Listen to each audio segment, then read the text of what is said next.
Oke ya. Nah, pertemuan sekarang kita bahas apa? Ya, kita bahas eh, konsekuensi dari adanya distribusi perumusan Planck kemarin ya. Nah, gitu. Nah, distribusi Planck kemarin kita sudah dapatkan ya bahwa kita punya ini distribusi Planck ya, yang mana kita sudah turunkan ini hasilnya kemarin gitu ya. Rumusnya kan gini, rho lambda, t ya, itu gini rumusnya, 8pi hc per lambda pangkat 5 ini kita kalikan dengan 1 per e pangkat hc per lambda kt min 1 ya. Ini adalah rumus distribusi Planck ya. Nah, sebagai fungsi panjang gelombangnya. Nah, panjang gelombangnya dari mana? Dari variabel lambdanya ini, gitu ya. Ini sebagai distribusi panjang gelombangnya, atau domain ya, domain panjang gelombang, gitu ya. Nah, seperti itu. Oke, nah kemarin ya, apa konsekuensi dari rumus ini? Nah, konsekuensi dari rumus ini, nah, kalau kemarin kita rumuskan ya, kalau kita ambil turunan pertamanya terhadap apa kemarin, terhadap lambda ya, ketika lambdanya maksimum itu sama dengan 0, kita akan dapatkan rumus distribusi Wien ya. Rumusnya lambda maksimum kali T sama dengan konstanta ya, nilainya kemarin tuh 2,9 kali 10 pangkat min 3. Nah, seperti itu di perumusannya itu ya. Ini konsekuensi yang pertama ya. Nah, apakah ada nanti konsekuensi yang lain? Tentu saja ada ya. Yaitu apa konsekuensinya? Nanti kita dapat menghitung berapa total energinya gitu ya. Nah, gitu. Jadi yang kedua nanti kita bisa hitung ini. Kita bisa hitung yang namanya flux energi ya. Nah, itu flux energi. Nah, kita nanti bisa rumuskan bagaimana rumus flux energinya yang kita simbolkan dengan C ya. Nah, ini C gitu. Nah, ini rumusnya kayak gini. Ini C per 4 integral dari 0 tak hingga dari seluruh distribusi Planck-nya. Nah, pada semua panjang gelombangnya. Nah, ini kita katakan flux ya. Nah, ini flux energi gitu. Nah, di situ ada variabel C per 4. C per 4 itu dari mana? Nah, C per 4 ini kita nggak usah turunkan lah ya. Yang penting C per 4 ini kita tuh dapatkan dari rata-rata komponen gitu ya, arah normal ya, dari foton gitu ya. Nah, dalam suatu ruang gitu ya. Nah, seperti itu. Nah, kita nggak usah turunkan karena turunannya sangat panjang C per 4 itu. Poinnya itu adalah apa hasil J-nya ini. Nah, itu yang jadi pertanyaan seperti itu ya, gitu.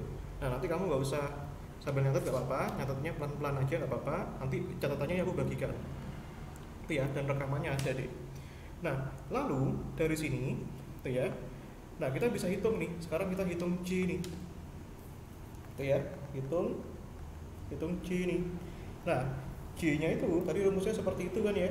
Nah, di mana J-nya tadi C per 4 0 tak hingga rho lambda, T d lambda ya.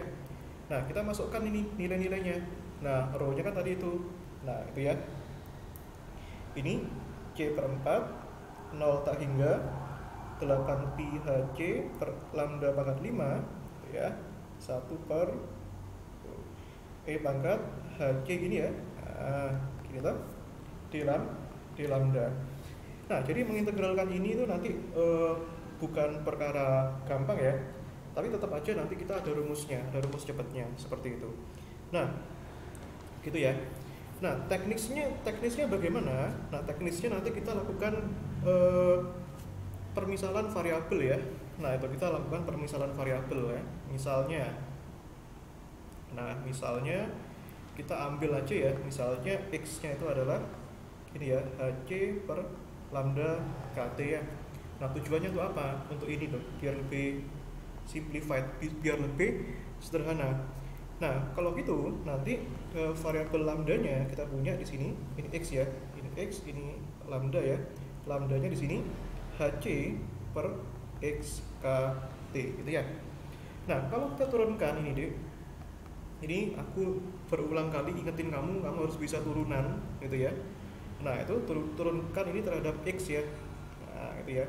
Berarti ini kan HC per KT yang diturunkan terhadap X. Berarti kan dx dari seper X kan. Nah, ini yang kita turunkan terhadap X-nya ini. Ini ya, ini variabel X-nya ini yang di bawah ini. Nah, turunannya ini hasilnya itu adalah min seper X kuadrat ya. Nah, karena ini kan X pangkat min 1 kan. Kalau kita turunkan min 1 X pangkat min 1-nya berkurang 1 min 2 gitu ya. Jadi ini min seper X kuadrat gitu ya. Nah, jadinya di sini d lambda per dx ini jadinya min hc per kt x kuadrat. Nah, seperti itu ya. Nah, konsekuensinya apa? Nanti konsekuensinya d lambda, nah bisa kita tuliskan gini, dx nya pindah ke sisi kanan ya. Jadinya ini min hc per kt x kuadrat dx gitu ya. Nah, sehingga nanti nilai ininya bisa kita lanjutkan di sini. Ini jadinya C per 4 gitu ya. Nah, terus ini 8pi HC-nya kita keluarkan aja lah ya, ininya ya, keluarkan aja biar kita bisa sederhana. 8pi HC integral 0 tak hingga, lalu lambdanya nggak boleh dikeluarkan ya, karena itu adalah variabel yang kita integralkan. Ini 1 per E pangkat HC per lambda KT. Oh sorry, ini kan sudah dimisalkan X tadi ya. Nah, ini sudah dimisalkan X ini. Nah, E pangkat X gitu ya. Nah, min 1 gitu ya. Nah, lalu di sini lambdanya juga harus kita ganti ya. Lambdanya kan tadi ini. Lambdanya kan HC per lambdanya HC per XKT ya. Nah, ini kita ganti juga. Nah, ini lambdanya, nah, kamu harus perhatikan gitu. HC per XKT ya, pangkat 5 ya. Nah, itu D lambdanya ini kita ganti juga. Nah, D lambdanya sama dengan ini. Nah, berarti itu apa itu? Min HC per KT X kuadrat. Nah, ini dx ya. Seperti itu deh. Nah, ini ya. Ini 8 dibagi 4 kan 2 ya. Nah, berarti di sini jadinya 2pi HC pangkat 2 ya. Nah, kemudian nanti kalau kita lihat di sini, ini kan jadi gini ya. Ini kan bisa jadi pindah ke atas ya, HC per lambda KT yang di sini. Jadi dibalik ini. Lambda KT per HC pangkat 5 gini ya, kan seper lah. Jadinya ini X ya kok lambda. XKT ini seper, ini dikalikan ini ya.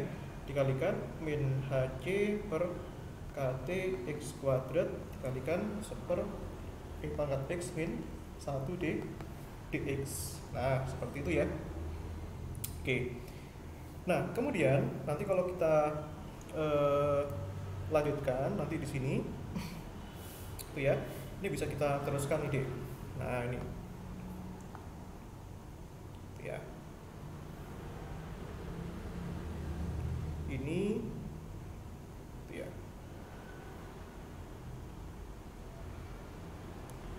Nah, sebentar. Ini ya, ini lanjutannya tadi ya.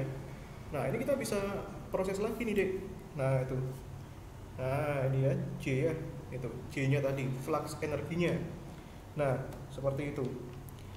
Gimana cara meneruskannya ini? Nah, itu pertanyaannya ya. Kita buka aja ininya. Nah, bagian yang ininya tadi itu. Nah, itu ya. Nah, gitu.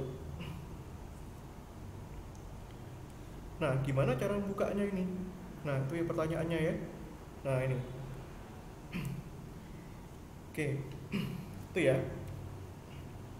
Ini kita buka nih. Ini kan pangkat 5 nih ya. Berarti kan X pangkat 5 K pangkat 5 T pangkat 5 kan, dibagi H pangkat 5 C pangkat 5 kan, dikalikan minus. Nah, minus HC per KT X pangkat 2 kan. Nah, ini coret ya, coret, berarti sisa 4 ya. Nah, ini T-nya sisa 4 nih. Ini ya, coret, 4, coret 4 ya. Berarti kan ini kan jadinya ini X pangkat 5 bagi X pangkat 2, X pangkat 3 ya. Kayak gitu ya. Nah, X pangkat 3 ya. Nah, itu X pangkat 3, sisa apa itu? K pangkat 4, T pangkat 4 dibagi dengan H pangkat 4, C pangkat 4 gitu ya. Nah, itu ada minusnya, jangan lupa ya. Nah, kemudian nanti ini kita bisa masukkan lagi ke sini deh. Nah, ya, berarti kan 2pi HC pangkat 2. Karena ini diintegralkan terhadap X, berarti variabel selain X kita keluarkan lah ya, minusnya. Terus itu dikalikan K pangkat 4, T pangkat 4 ya. Ini H pangkat 4, C pangkat 4 ya. Nah, gitu ya. Nah, X pangkat 3-nya jangan dikeluarkan dong. Nah, itu dipakai. Ini X pangkat 3 gitu ya, dibagi T pangkat X min 1 dx, seperti itu ya. Nah, itu ini adalah J-nya ini. Nah, itu ya. Nanti kita harus cari ini hasilnya ini berapa, kayak gitu ya. Itu yang terpenting. Nah, gitu ya. Itu yang nanti harus kita cari di sana. Tuh. Oke. Nah, di sini ada minusnya ya. Di situ ada minusnya yang jadi apa? Yang jadi pertanyaan, gimana cara menghilangkan minusnya ini. Nah, ini kan. Kalau kita hitung di sini ya.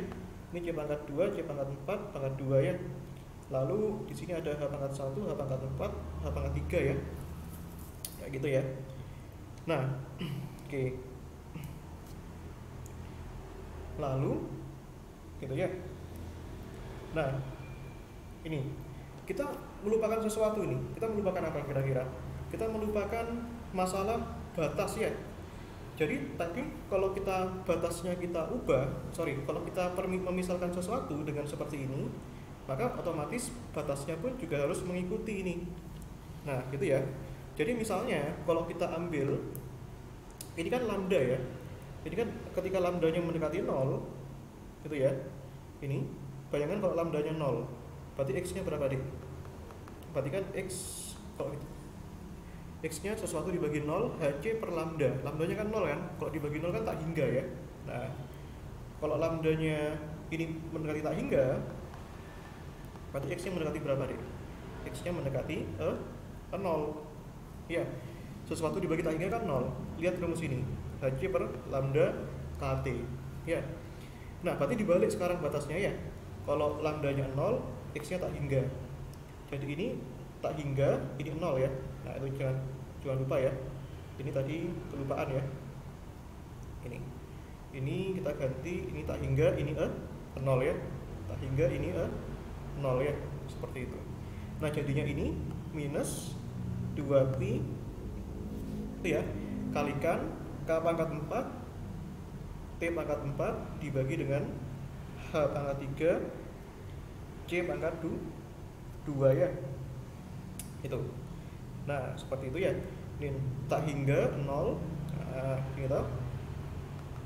Itu ya, dx. Nah, dari sini D, ini kalau misalkan minusnya mau dihilangkan, berarti ini batasnya harus bertukar ini. Ini sama ini harus bertukar batasnya. Jadi ini kita tukarkan aja 2pi K pangkat 4, T pangkat 4, H pangkat 3, C kuadrat 0 tak hingga gini ya. Nah, gitu. Nah, pertanyaan berikutnya, hasil ini berapa? Gitu ya. Nah, hasil ini berapa? Gitu ya. Nah, ini deh, perumusan ini itu sudah ada nilainya, dan kamu nggak perlu tanya dari mana ya. Ini sudah given. Hasilnya itu adalah pi pangkat 4 per 15. Nah, ini tuh, integral ini tuh dikenal dengan nama integral apa ini?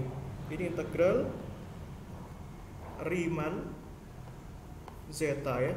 Nah, itu. Nah, ini. Jadi, otomatis kita langsung ketemu hasilnya tanpa kita hitung di sini. Ya, langsung ketemu pi pangkat 4 per 15 itu. Perhatikan di sini 2pi k pangkat 4 t pangkat 4 dibagi h pangkat 3 c kuadrat pi pangkat 4 per 15. Nah, sehingga kita punya di sini sekarang kalau kita kalikan dari sini tuh ya. Ini 2pi dikalikan pi ya. Berarti kan 2pi pangkat 5 ya. K pangkat 4 per 15 h pangkat 3 c kuadrat ya. T pangkat 4. Nah, ini adalah besar fluxnya, flux energinya gitu ya. Nah, ini nilainya. Nah, ini D, ini namanya variabel sigma ya. Sigma itu nilainya berapa, Mas? Jadi kalau kita tuliskan jadinya sigma T pangkat 4 gitu ya. Nah, ini nilainya. Nah, ini besarnya. Nah, rumus ini sudah kamu ketahui waktu SMA itu di bab tentang energi radiasi. Nah, di mana sigmanya itu besarnya 2pi pangkat 5 k pangkat 4 per 15 h pangkat 3 c kuadrat. Kalau kamu masukkan nilai-nilainya di sini. Nah, 2pi itu kan nilainya kan 3,14 ya. Nah, pangkat 5 ya. K itu adalah konstanta Boltzmann, K-nya itu. Ya, nilai K-nya itu 1,38 kali 10 pangkat min 23 Joule per Kelvin. Ini ya. Nah, itu. Nah, pangkat 4 kan dibagi dengan 15. H-nya berapa? H-nya itu adalah H itu konstanta Planck. Berapa nilainya? 6,63 kali 10 pangkat min 34 Joule sekon. Ini ya. Nah, pangkat berapa nih? Pangkat 3 ya. Dikalikan C kuadrat. C itu kecepatan cahaya, Dek. Berapa nilainya? 3 kali 10 pangkat 8 meter per sekon. Nah, pangkat berapa itu? Pangkat 2. Kalau kamu masukkan nilainya ini, nanti kamu akan nemu nilai sigma itu besarnya 5,67 kali 10 pangkat min 8. Itu. Nah, ini rumus apa, Mas? Ini rumus atau ini dinamakan konstanta Stefan Boltzmann itu ya. Nah, itu besarnya. Nah, artinya apa? Artinya nanti kita bisa mempelajari daya radiasi dari rumus ini. Jadi kalau kamu ingat rumusnya daya radiasi ya. Nah, itu rumusnya kan gini. P itu kan sigma ya, atau intensitas radiasi ya. Jangan dulu, intensitas radiasi. Ya, intensitas radiasi. Rumusnya kan gini. E ya dikalikan sigma T pangkat 4 gitu ya. Nah, ini. Nah, ini. Itu. Jadi ini intensitas radiasi itu sama kayak apa? Sama kayak flux energi. Nah, loh Mas, di sini kok ada E-nya? E-nya itu apa? Nah, di situ ada E. E itu adalah namanya emisivitas. Ya. Emisivitas itu nilainya berapa, Mas? Nilainya itu bisa dari 0 sampai 1. Ya. Bergantung apa? Bergantung pada tingkat kehitaman suatu benda. Gitu ya. Bergantung pada tingkat kehitaman ya suatu benda. Nah, atau bisa kita sebutkan dia sebagai seberapa kuat dia menerima panas gitu ya, menyerap panas seperti itu deh. Nah, di situ ada T. Nah, bergantung sama T. T itu apa? Temperatur. Ya, satuannya harus apa? Satuannya harus Kelvin. Kayak gitu ya. Nah, seperti itu deh. kayak gitu. Nah itu ya, jadi rumus yang SMA kamu pelajari yang ini tinggal kamu tambahi E aja di sini, kan sama kan rumusnya ini, J sigma T pangkat 4 kan. Nah ini intensitas radiasinya, E sigma T pangkat 4 juga gitu ya, tinggal tambahi emisivitas di situ itu ya. Nah lalu bagaimana dengan daya radiasinya itu ya, daya radiasi ya, yang namanya hubungannya daya sama intensitas itu bagaimana dek? Kalau kita punya I, intensitas itu kan daya dibagi luas pada satu daerah ya, berarti dayanya itu kan sama dengan intensitas dikalikan A nya. Nah intensitasnya tadi kan E sigma T pangkat 4 kan, dikalikan A. Nah ini ya, tuh ya. Nah ini P nya ini adalah apa? Daya radiasi gitu ya. Nah seperti itu deh itu ya. Nah jadi apa konsekuensinya dari perumusan Planck? Jadi perumusan Planck di mana distribusi energinya itu sama dengan N-HNU melalui prinsip kuantisasi energi. Nah Planck dapat memprediksi berapa panjang gelombang maksimum pada suatu benda yang dipanaskan dan berapa besar flux energinya gitu ya, seperti itu. Nah oke ya, kita coba latihan soalnya deh ya, kamu perhatikan. Nah jangan nanti dikasih tugas kamu ngilang lagi. Nah tuh, oke kita coba soal lah ya. Nah ini tuh, kamu harus catat ya.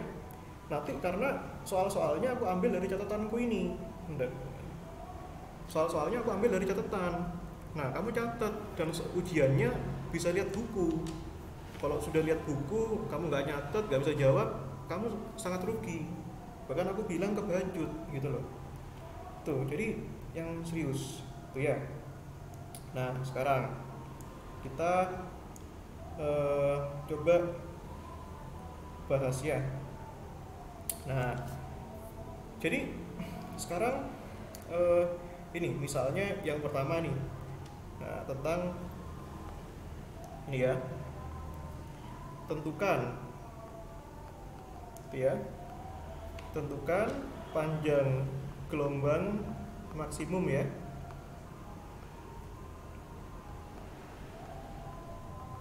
Itu ya, bagi benda itu ya yang dipanaskan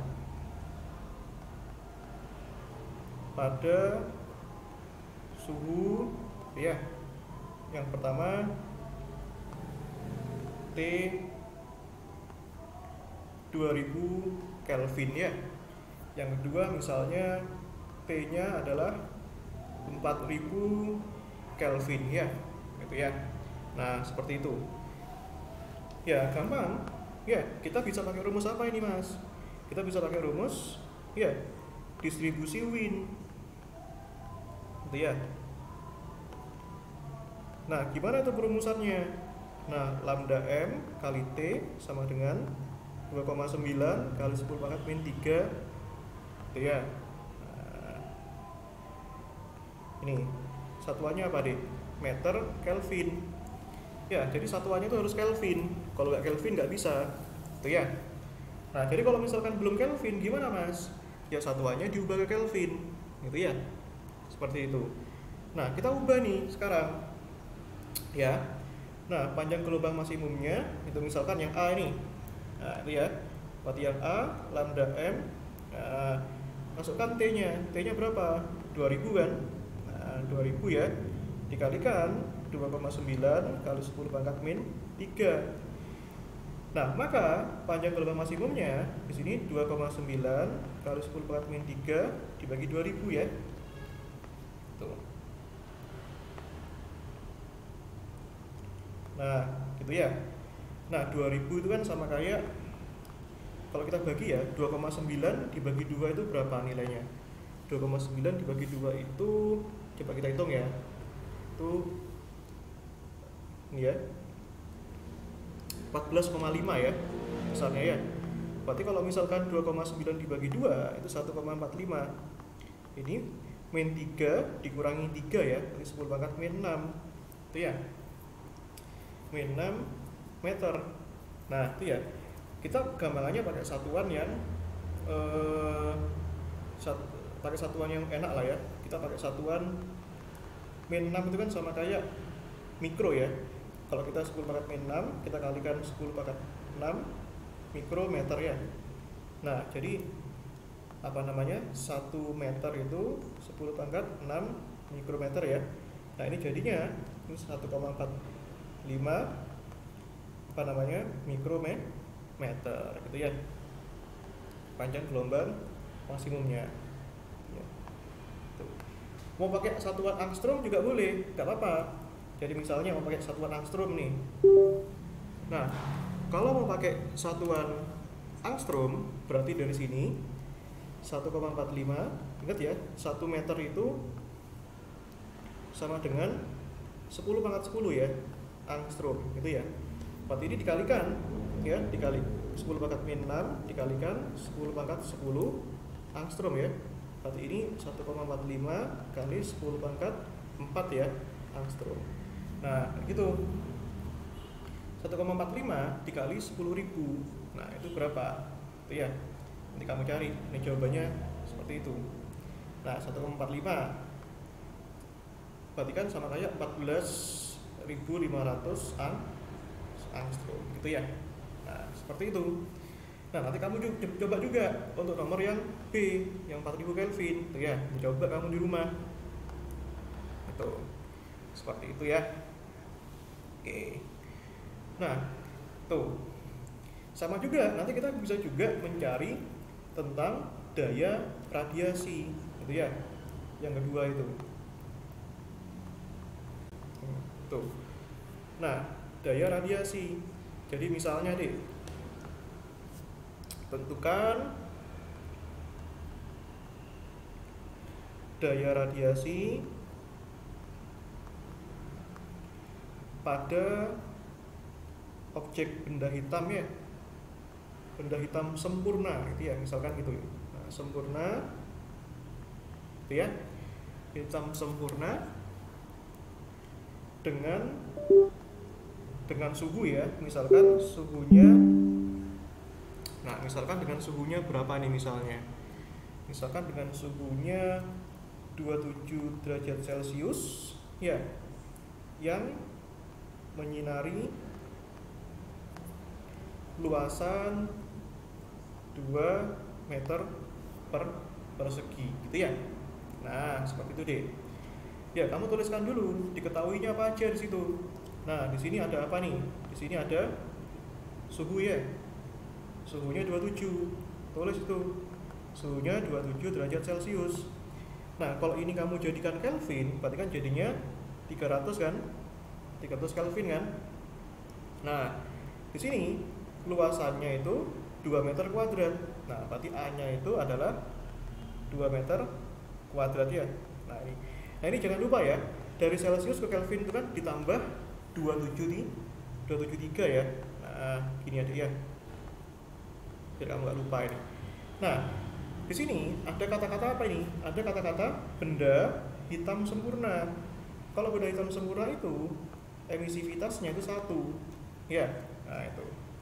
Nah, ya udah, kamu cari nih hasilnya nih.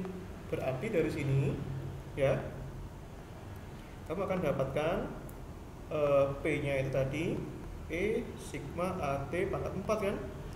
Nah, emitter E-nya kan 1 ya. Sigmanya itu kan berapa tadi? 5,67 kali 10 pangkat min 8 ya.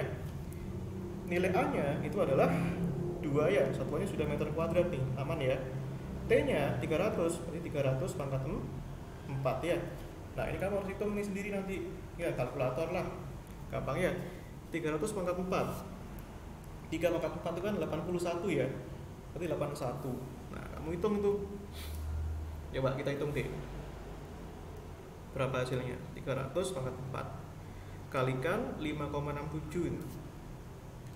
Nah, ini kan nolnya ada 2 ya. Nolnya ada 2, berarti kan kalau 300 itu kan 3 pangkat, kalau 300 pangkat 4 berarti sama kayak 81 kali 10 pangkat 16 ya. Nah, kenapa? Karena di sini kan nolnya 2. Nah, berarti kan ini sama kayak 10 pangkat 2. 2 pangkat 4 kan 16. Ya. Sorry, 8 kok 16. Oke, sebentar. Ya kan ya? Ini kan 3 kali 10 pangkat 2 ya, pangkat 4 ya. Berarti ini kan sama kayak 3 pangkat 4, 81 ya. 10 pangkat 8 ya. Nah, berarti ini 1 kali 5,67 kali 10 pangkat 8 kali 2 300 pangkat 4 berarti kan 81 kali 10 pangkat 8 ya. Ini coret sama ini, kan habis kan. Nah, berarti dari sini kalikan aja tuh 81 kali 2 ya, 81 kali 2 dikalikan 5,67 ya. Itu hasilnya berapa dik? 918 itu ya. Kamu cek nanti di kalkulatormu itu ya, 918,54 ya watt. Nah, satuannya watt itu ya, seperti itu. Oke ya, aman sampai sini ya. Nah, oke, silakan kalau ada yang mau ditanyakan, tanyakan aja itu ya. Kita istirahat sebentar.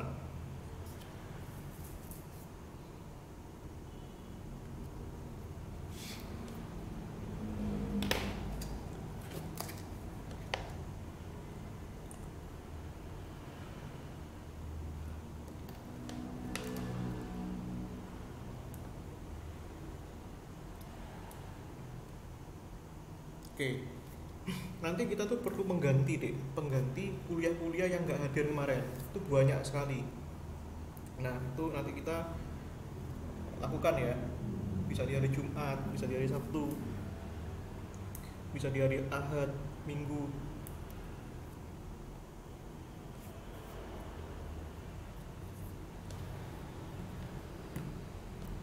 Terlalu banyak kosong, gitu loh ya. Oke. Nah, tuh. Kalau kamu selalu hadir, gini loh ya. Kamu tuh kalau misalkan selalu nyatet, gitu. Kamu misalkan kamu catat semua, itu nilai C itu minimal dari tangan, gitu loh. Yang kedua, kalau kamu hadir terus, syukur-syukur tepat waktu, nilai BC itu sudah di tangan, gitu. Nah, kalau kamu nyatet tugasnya kamu kerjakan, itu nilai B itu berapapun hasilnya, sudah di tangan, gitu loh. Syukur-syukur kalau kamu bisa jawab semua, itu nilai A itu udah di tangan, gitu. Makanya tolong diseriusin deh, gitu. Ya. Nah, ya. Ini ada rekamannya, nanti aku bagikan, ya. Nah, oke, kita lanjutkan ya. Nah, seperti itu ya. Itu konsekuensinya. Nah, itu ya. Nah, kemudian nanti ya. Nanti apa implikasi lebih lanjut dari distribusi pelang itu? Ya. Itu sudah kita bahas. Ada 2 ya, yaitu kita bisa menghitung tentang panjang distribusi, panjang gelombang maksimum pada suatu benda yang dipanaskan, gitu ya. Yang kedua, kita bisa memperkirakan energinya, seperti itu deh. Nah, nanti ternyata dari perumusan E sama dengan NH nu ini, ya, which is tadi nilai N-nya itu kan 0, 1, 2 dan seterusnya ya. H-nya itu kan 6,63 kali 10 pangkat min 34 ya. Nu-nya itu adalah frekuensi. Nanti dari perumusan ini itu dipakai lagi oleh Einstein ya. Yang pertama dipakai dalam fenomena efek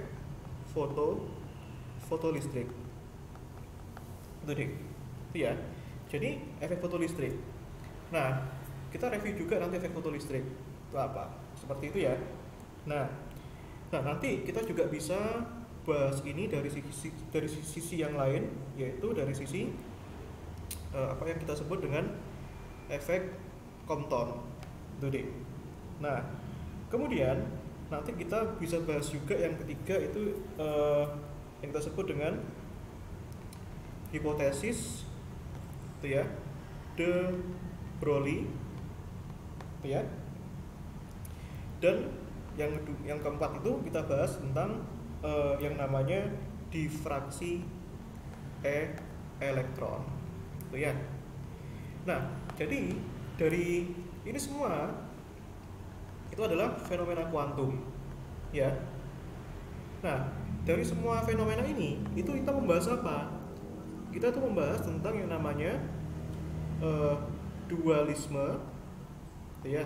Nah, gini ya, kita bahas di sini. Kita bahas yang namanya dualisme gelombang dan partikel itu ya. Nah, maksudnya gimana, Mas? Maksudnya gini.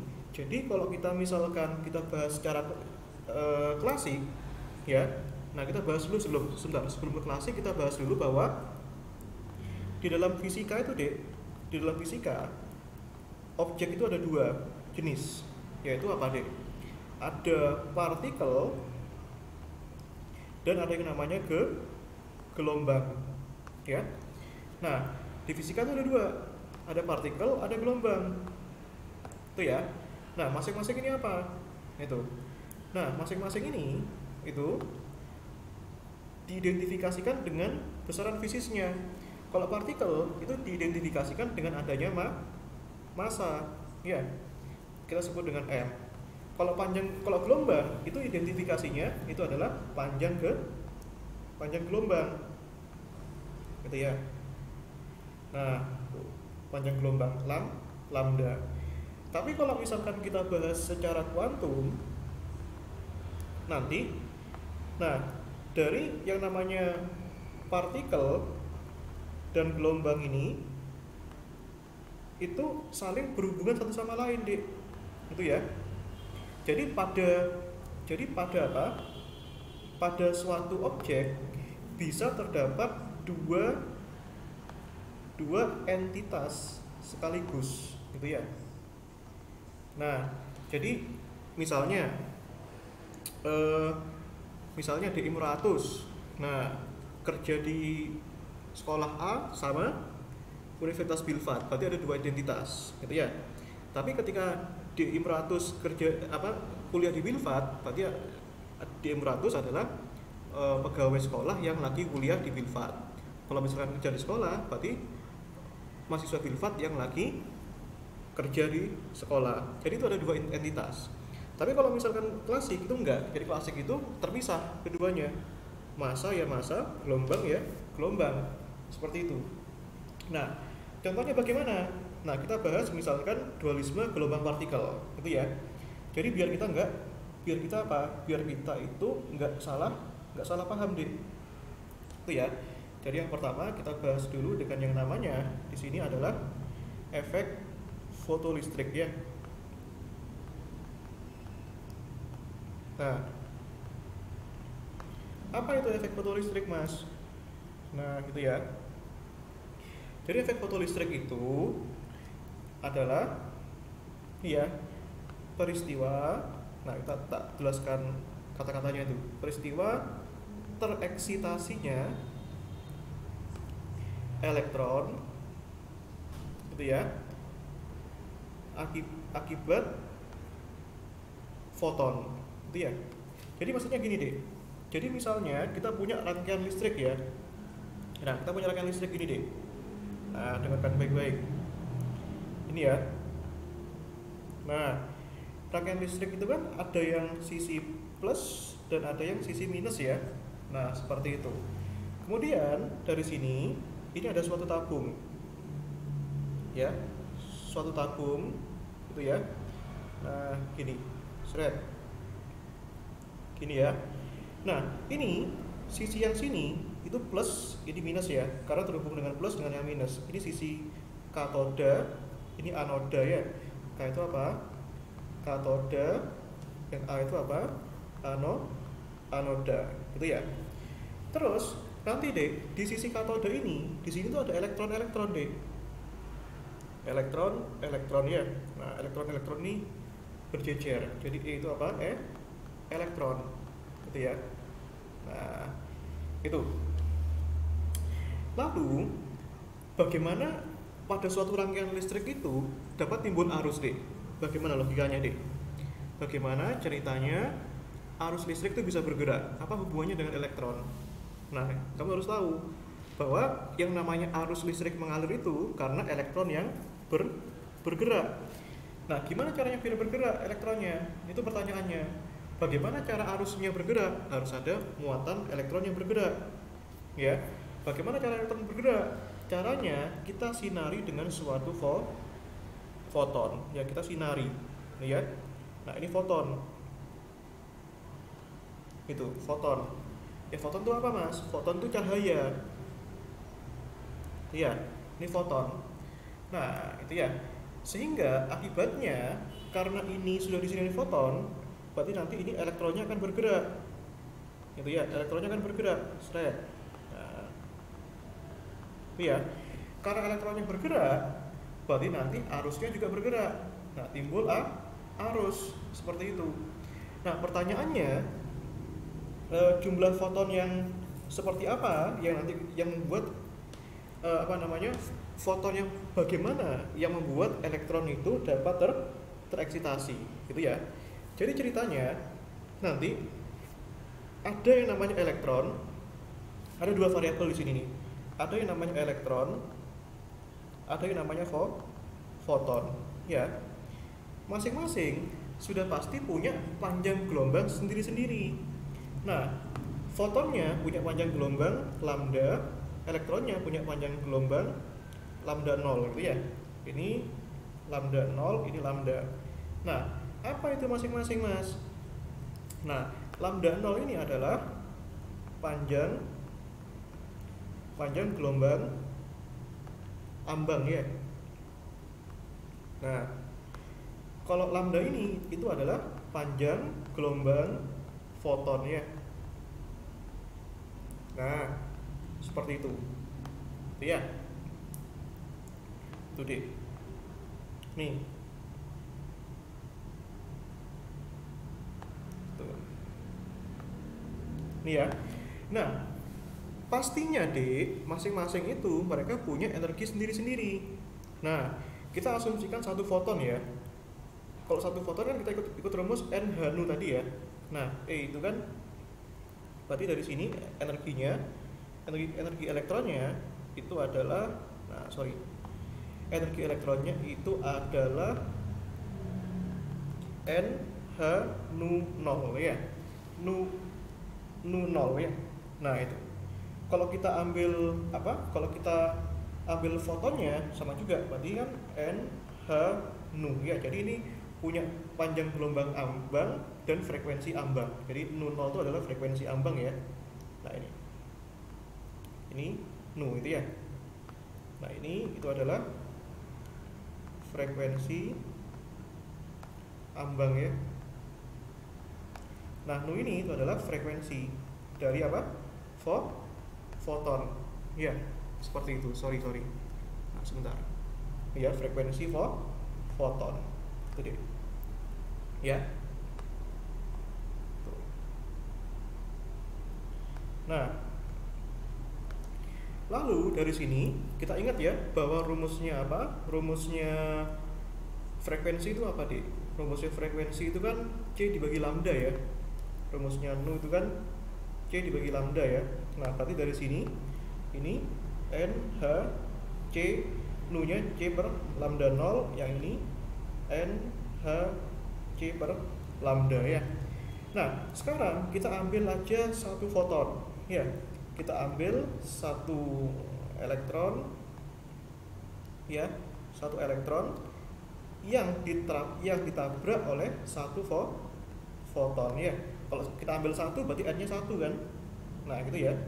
Nah, ini kita sebut dengan E0 gitu ya. E0 berarti kan di sini E0-nya itu adalah Hc per lambda 0, yang ini E-nya itu adalah Hc per lambda, itu ya. Nah, ini ada E0. adalah E. Nah, masing-masing ini E0 ini itu adalah energi ambang ya. Energi ambang, dan E ini adalah energi foton, gitu ya. Itu deh. Nah, seperti itu. Nah, itu ya.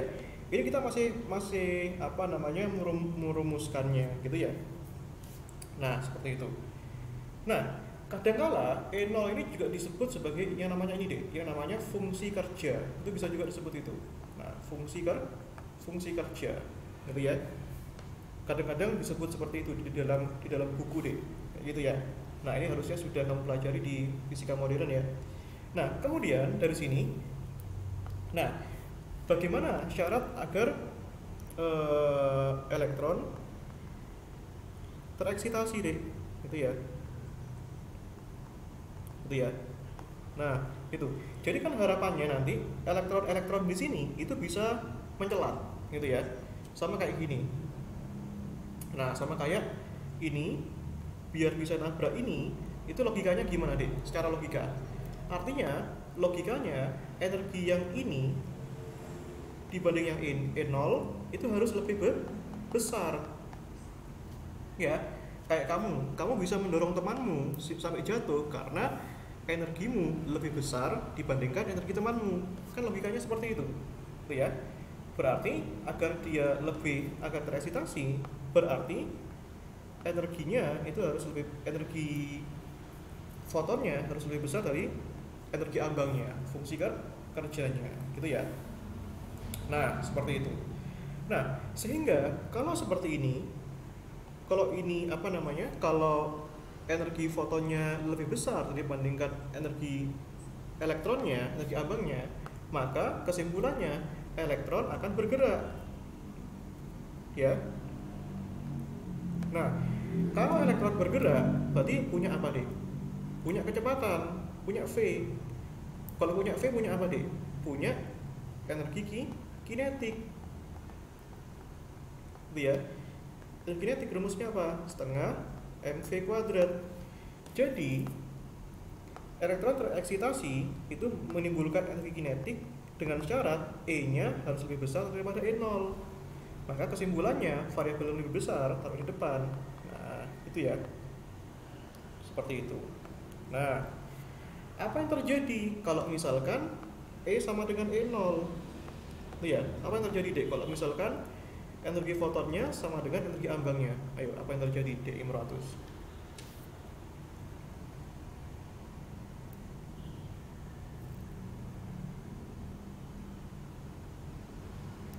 Ayo lo, ya kan?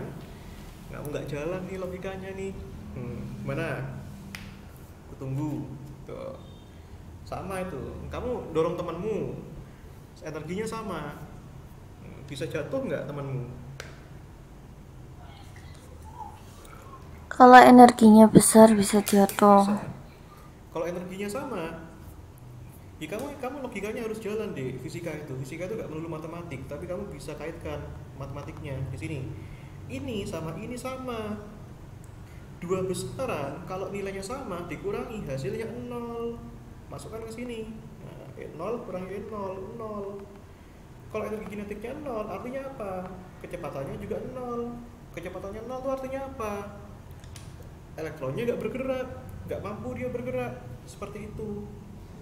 Tuh ya. Nah, sekarang kamu bisa kembangkan rumusnya ini, Dek. EK-nya kan setengah mv kuadrat kan. Nah, E-nya tadi kan H nu dikurangi H nu 0. Ini ya. Nah, seperti itu. Nah, atau boleh juga nanti energi ini kan bisa sebentar ya. Ini bentar. Ya, itu logikanya. Nah, ini EK-nya ini kan setengah mv kuadrat kan, E-nya itu kan H nu dikurangi H nu 0 kan. Nah, ini dari sini nanti kita bisa dapatkan rumus hubungannya. Nah, setengah mv kuadrat H nu dikurangi nu 0. Nah, atau kalau kita kaitkan sama C per lambda tadi, nu-nya ini kan C per lambda. Nu 0-nya kan C per lambda 0 Kesimpulannya apa mas? Kesimpulannya nanti ini setengah MV kuadrat HC nya dikeluarkan nih, HC seperlambda dikurangi seperlambda 0 tuh. Nah aku nggak mau detailkan lagi di sini karena ini sudah di fisika modern tuh ya. Nah gitu. Nah pertanyaannya kalau kita lihat dari sini tuh ya. Nah kalau kita lihat dari sini, nah itu oke. Nah sebentar, pertanyaannya kalau ini kan pasti punya tegangan ya, tegangannya adalah V. Nah ini tegangannya V. Pertanyaannya, berapa tegangan yang dibutuhkan untuk membuat elektron tereksitasi? Nah dari mana? Dari energi kinetiknya. Energi kinetiknya nanti itu sama dengan sama dengan energi kinetik itu sama dengan jumlah elektronnya dikalikan potensial V0-nya. Ya, nah ini variabel V0 ini kita sebut dengan potensial penghenti ya.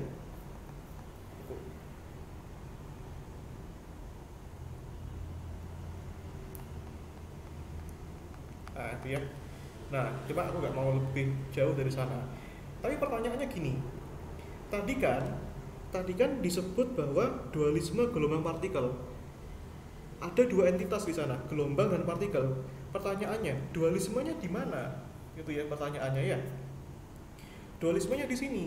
Kamu tahu nggak nih bahwa foton itu kan cahaya. Cahaya adalah gelombang. Ya. Coba kamu pikirkan secara logika. Gelombang nabrak elektron itu kan terkesan kan aneh menurutku.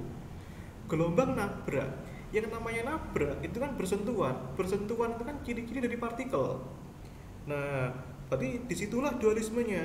Di sini agar ini kita anggap sebagai fenomena ini berhasil, berarti foton ya yang berperilaku sebagai foton yang merupakan gelombang itu ya, itu berperilaku sebagai partikel.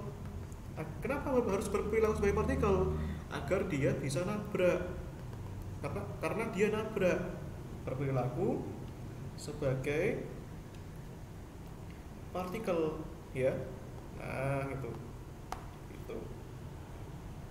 Nih, itu dualismenya di sana. Makanya di sini dinamakan dualisme gelombang partikel. Kalau secara klasik nggak bisa. Kalau klasik misalkan bola nabrak, ya udah, bola adalah partikel adalah partikel, gitu ya, seperti itu. Itu fenomena yang pertama, itu ya, itu adalah efek fotolistrik, gitu ya. Nah, bicara tentang menabrak itu masih ada fenomena yang lain, yang kedua ya, itu namanya adalah efek Compton.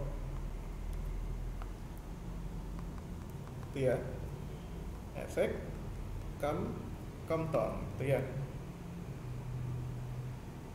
Nah, efek Compton itu ceritanya bagaimana mas? Ya, jadi ini pertama kamu harus tahu ya, ini ditemukan oleh Arthur Compton ya pada tahun 1922. Nah, apa yang dilakukan? Dia melakukan sinar X ya, dia melakukan eksperimen sinar X ditembakkan terhadap bahan ya. Nah itu ditembakkan itu. Nah jadi sinar X itu kan foton ya. Nah gelombang elektromagnetik. Nah bahannya apa? Bahannya material itu ya. Jadi gini ceritanya. Jadi kita misalkan ini kita punya ini ya, ini sumber sinar X. Nah ini ya, seret. Nah ini seret itu ya. Nah ini dilewatkan pada suatu kolimator. Ini ya, kolimator itu namanya pendeteksi cahaya ya. Ini namanya kolimator. Itu ya. Ini sumber sinar X ya. Nah, sumber sinar X. Ini sinar X-nya serot ya, lewat sini. Serot. Nah, ini ditabrakkan ke suatu bahan. Bahannya di sini. Itu ya. Nah, akibatnya apa, Dek? Akibatnya kalau ini ditembakkan, ini ada apa namanya? Detektornya ya.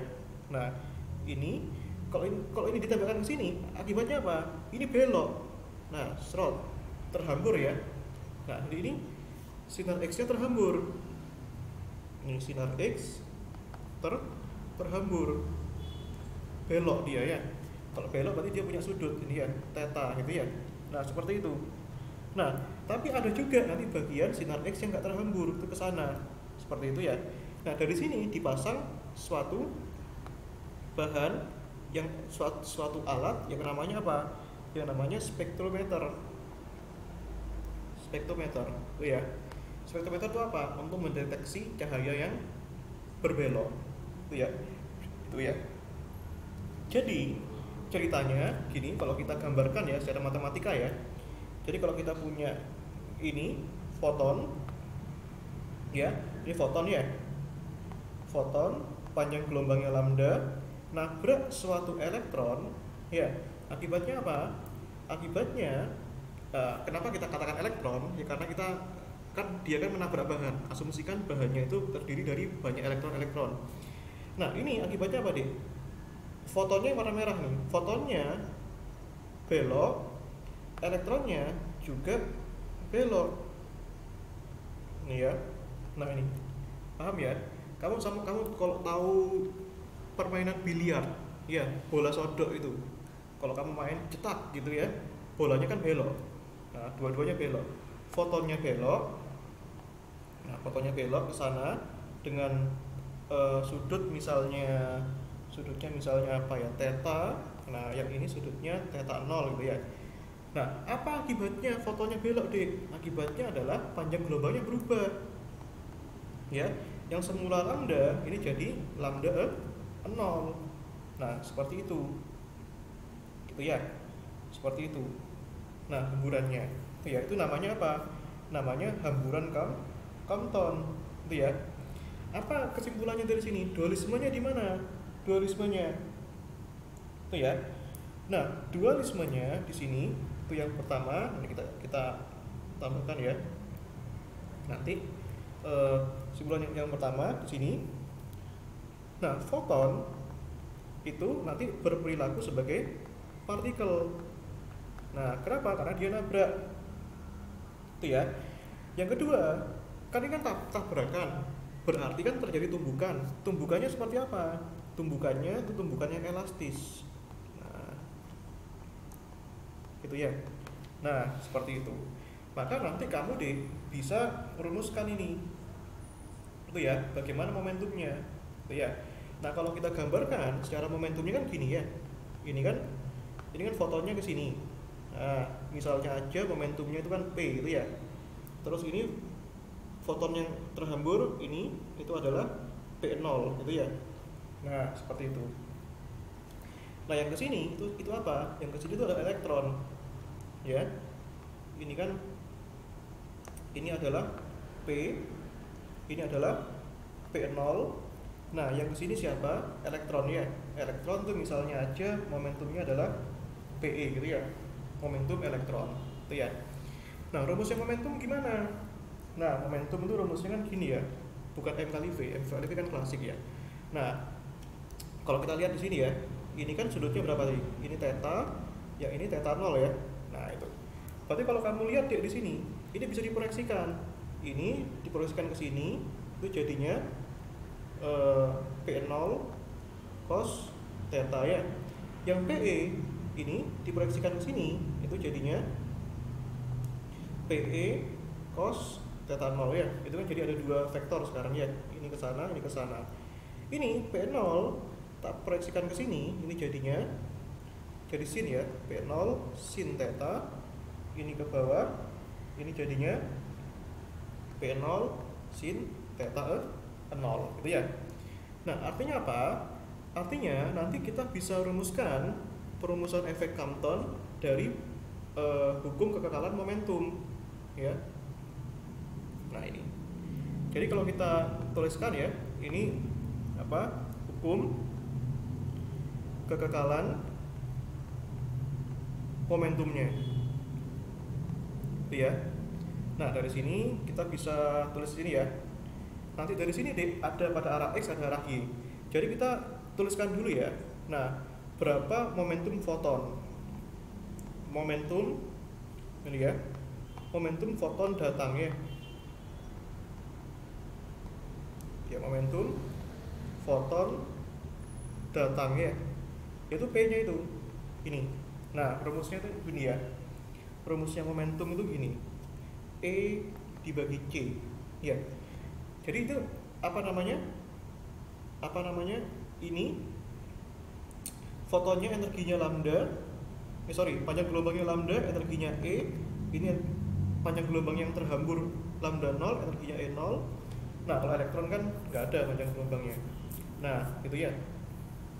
Nah, seperti itu. Ini E per C ya. Terus momentum foton terhambur,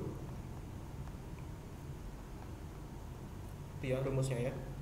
Terhambur itu jangan lupa P0 itu E0 dibagi C ya. Nah, yang mana rumusnya E itu kan Hc per lambda ya. Ini kan Hc, E nya kan Hc per lambda, ini C ya. Ini kan bisa coret-coret nih. Berarti ini jadinya H per lambda. Yang ini kan E0 nya apa? Hc per lambda 0 dibagi C ya, coret-coret. Berarti ini H per lambda 0 ya. Seperti itu. Nah, kalau elektron kan partikel, dia kan di sini kan apa namanya? Nggak ada panjang gelombangnya ya, masalahnya ya. Nah, itu yang kita cari ini. Nah, ini ya. Jadi kan momentum elektronnya, jangan lupa. Momentum elektronnya. Gitu ya. Momentum elektron ya kita biarkan aja dengan PE ya. Nah, PE aja. Ini ya. Nah, PE. Kita nggak usah rumuskan ya, karena kita panjang gelombangnya nggak ada itu. Nah, terus kita rumuskan hukum kekekalan momentumnya. Ini ya, dari sini hukum kekekalan momentum. Itu ya. Nah, dari sini, dari hukum kekekalan momentum, nanti ada dua arah, Dek. Arah apa? Ada arah X dan ada arah Y. Arah X itu yang ini, yang arahnya itu sumbu X ini, dan ini kan. Itu ya. Nah, berarti momentum sebelum, ya, ini jumlah momentum yang pada arah X yang sebelum sama dengan sesudah. Yang sebelum itu kan ada apa di sini, Dek? Ada P doang ya, ini ya, P. Yang sesudah ada dua nih, ini dan ini ya.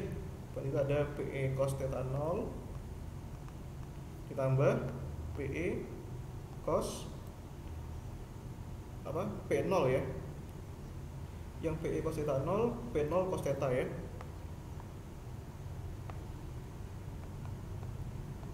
Itu ya. Nah, masukkan tuh variabel-variabelnya itu. Nah, P apa itu tadi? P-nya itu kan gitu ya. Nah, arah Y-nya sekarang, yang arah Y. Arah Y-nya ini. Yang ini kan tidak punya arah Y ya. Arahnya hanya pada arah X. Kok tahu? Karena ini kan gerakannya ke kanan. Yang arah X kan nggak ada ya. Berarti apa? Yang sebelumnya itu 0. Terus yang PY aksen, ini ada yang ke atas, ada yang ke bawah. Berarti P0 sin theta. Ini bukan P0 ya, ini PE ya. Nah, P0 sin theta dikurangi sin theta 0 itu PE ya. Nah, ini. Apa itu? P0 sin theta dikurangi PE sin theta 0 ya. Nah, dari sini, Dek, kamu bisa tuliskan dari sini. Berarti dari sini P0 sin theta sama dengan PE sin theta 0 ya. Maka dari sini PE-nya bisa kamu tuliskan seperti ini. P0 sin theta dibagi sin theta 0 ya. Nah, seperti itu. Nah, ini kemudian kamu masukkan ke sini.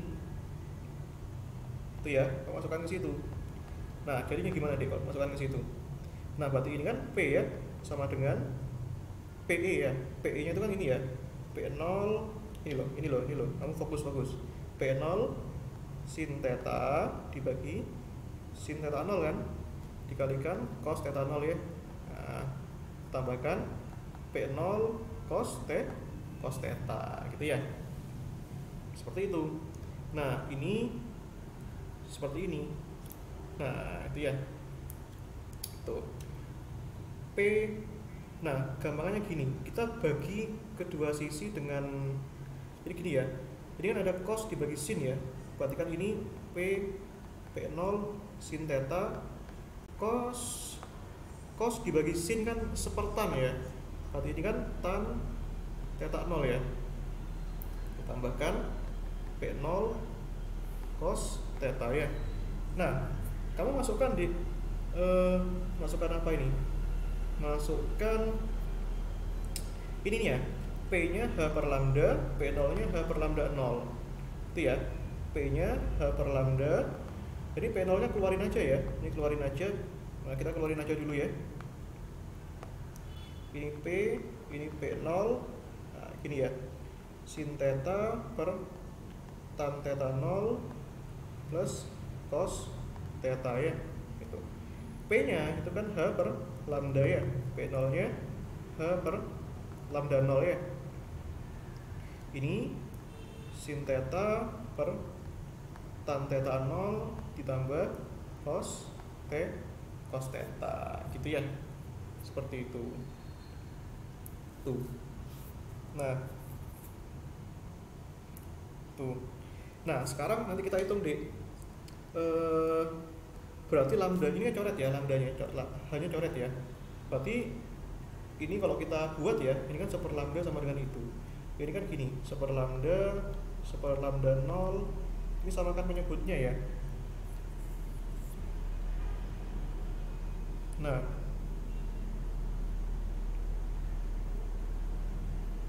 ini tan theta 0 ya.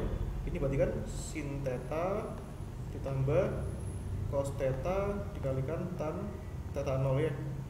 Nah, berarti di sini lambdanya berapa ini, Dek? Lambdanya sama dengan lambda 0 ini ya dibalik ya. Tan theta 0 dibagi sin theta plus cos theta tan theta 0 ya. Nah, itu ini panjang gelombangnya. Itu panjang gelombang yang bisa nanti kita dapatkan gitu ya. Nah, seperti itu. Nah, coba ya kita lihat ya di sini ya, hubungannya apa ini? Theta sama theta 0. Itu yang harus apa namanya? Kita bantu cari dari sana. Hubungannya theta sama theta 0 di sana, Dek. Gitu ya. Nah, itu. Oke. Nah. Oke, sebentar.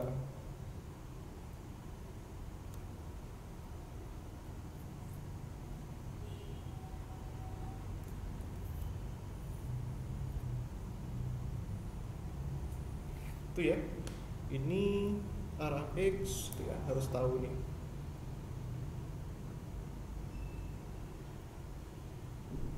Oke, kita istirahat sebentar. Cukup capek lumayan ya.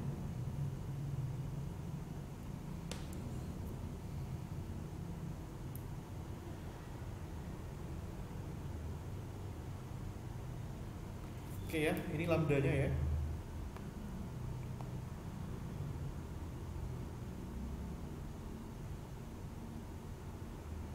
Oke. Fokus ya, jangan tidur loh ya. Dosa kamu kalau kamu tidur. Jangan, fokus ke tulisan. Itu ya. Nah, kayak gitu. Ya, itu ya. Jadi intinya panjang gelombangnya itu nanti tetap bisa kamu cari dari sana ya. Seperti itu. Nah, oke.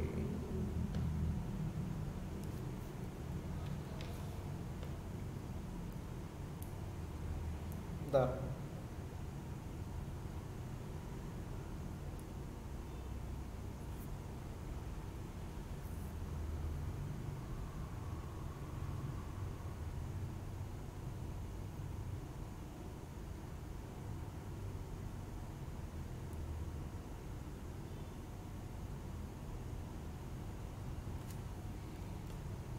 Oke, kita istirahat dulu deh sebentar deh. Habis ini selesai kok.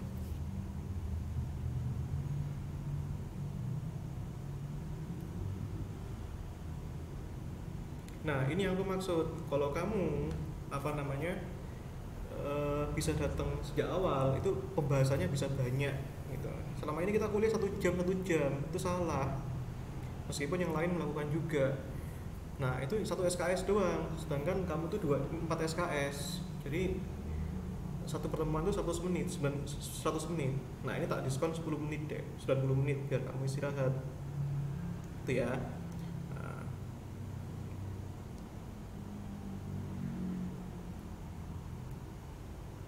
nah ini yang kebahas tuh banyak, enak. Makanya ya sudah, daripada kamu terlambat terus, terlambatnya 30 menit terus, ya aku buat online aja tuh, biar kamu bisa bahas banyak, kita bisa bahas banyak, kamu dapat catatannya, kamu dapat rekamannya, tuh kan enak kan tuh. Nah tuh ya.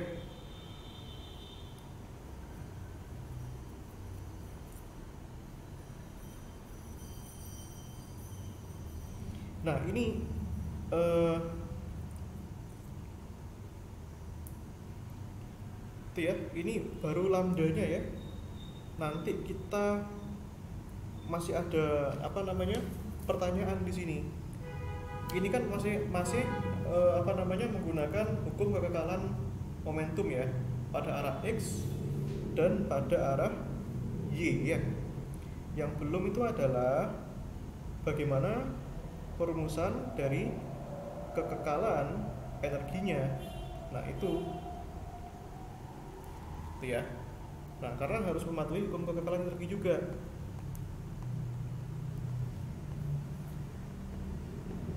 Ya. Berarti apa rumusnya? Berarti energi yang sebelum harus sama dengan energi yang sesudah ya. Nah, yang sebelum itu apa? Sebelum tumbukan maksudnya. Yang sebelum tumbukan di sini kan ada foton P. Ya, foton dengan momentum P sama elektron yang diam. Ya. Berarti kita punya energi foton ya. Energi foton itu energi foton sebelum ya, tambah apa namanya energi elektron. Nah sebelum, yang sesudah ada apa deh? Atau energi foton yang sesudah kita kasih aksen ya, tambahkan energi elektron ya, sesudah. Nah ini pada keadaan sebelum itu elektronnya apa? Diam ya, ini juga diam. Nah energi elektron yang diam itu rumusnya apa deh? Mc kuadrat ya, Me c kuadrat. Yang foton itu tadi kan Hc per lambda ya.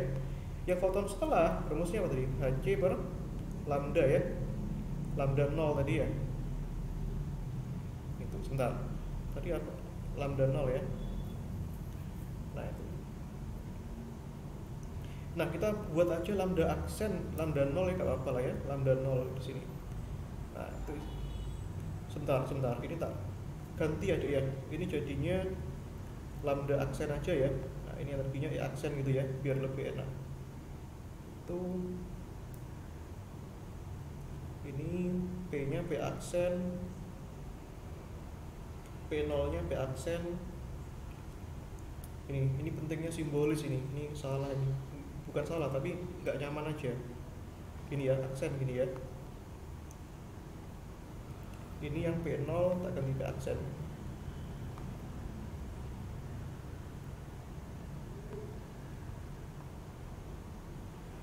Ini lambdanya lambda aksen gitu ya.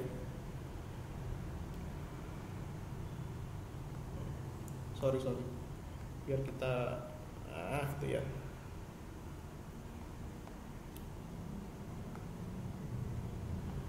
Nah itu ya aksen. Ini ya energi elektron setelah kan dia bergerak ya dia. Ingat ya energi relativistik itu gimana rumusnya? Ini itu rumusnya kan gini ya, akar PEC kuadrat tambahkan MEC kuadrat ya. Nah, gini ya. Nah, ya udah, masukkan tuh akar PE kuadrat C kuadrat ini ya. Oh sorry, ini pangkat 2 ya. Tadi kan ME kuadrat C pangkat 4 ya. Nah, kita bagi dengan C ya. Nah, kita bagi dengan C kali super C ya. Berarti ini hilang H per lambda, yang ini MEC, yang ini kan H per lambda. Berarti ini kalau kita bagi dengan C kuadrat, ini sisa PE kuadrat ya. Yang ini sisa ME kuadrat C kuadrat itu ya. Jadi nanti kita harus kaitkan sama ini deh, itu rumusnya itu.